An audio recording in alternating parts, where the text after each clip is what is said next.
देशभरात गाजत असलेल्या नीट पेपरफुटी प्रकरणात सीबीआयने लातूरमध्ये आपली कारवाई अधिकच तीव्र केली आहे.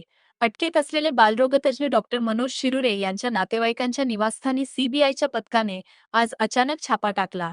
या छाप्यादरम्यान सीबीआयच्या अधिकाऱ्यांनी नातेवाईकांची तब्बल 2 तास कसून चौकशी केली. पेपरफुटी प्रकरणात मोठ्या प्रमाणावर पैशांचा व्यवहार झाल्याचा संशय सीबीआय होता.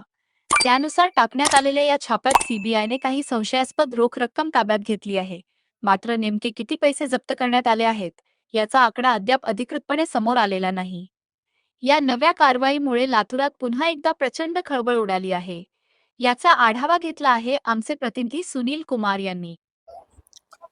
नीट पेपर फुटी प्रकरणामध्ये आत्तापर्यंत जर पाहिलं तर लातूरमधून सीबीआयनं 2 प्राध्यापक आणि एका डॉक्टरांना जे आहे ते ताब्यात घेतलेलं आहे. खरं तर आज जे आहे सकाळपासून सीबीआयचं पथक जे आहे ते सकाळी अंबाजोगाई इथं जे आहे ते काही विद्यार्थ्यांची आणि पालकांची त्यांनी चौकशी केली. याच्यानंतर पुन्हा एकदा सीबीआयचं पथक हे लातूरमधल्या मनोज शिरुरे या डॉक्टरांच्या घरी पुन्हा एकदा त्यांनी छापा मारला. त्याचबरोबर तिथं काही चौकशी केली आणि त्याच्यानंतर जे आहे ते मनोज शिरुरे यांचे जे नातेवाईक आहे त्या नातेवाईकांच्या घरी या ठिकाणी जर पाहिलं तर याच ठिकाणी जे आहे सीबीआयचं पथक जे आहे ते दाखल झालं होतं आणि गेल्या 2 तासापासून या ठिकाणी या नातेवाईकांची जे आहे ते कसून चौकशी जी आहे ती करण्यात आली होती. आणि सीबीआयच्या सूत्राच्या माहितीनुसार जर पाहिलं तर या ठिकाणाहून काही रक्कम सुद्धा जी आहे ते हस्तगत जी आहे ते या सीबीआयच्या पथकानं केल्याची माहिती सध्या समोर येते.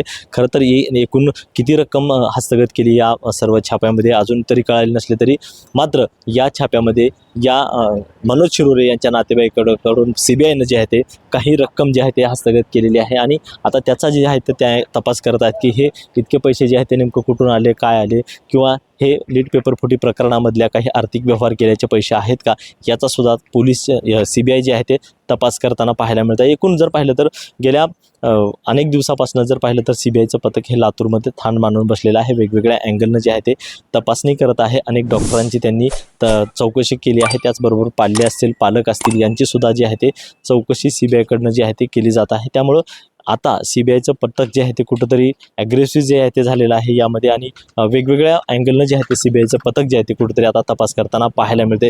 त्यामुळं येत्या काळामध्ये आणखीन काही या नीट पेपरफुटी प्रकरणामधले आणखीन धागेदोरे लागण्याची शक्यता नाकारता येत नाही. सुनील कुमार, एकमत डिजिटल, लातूर.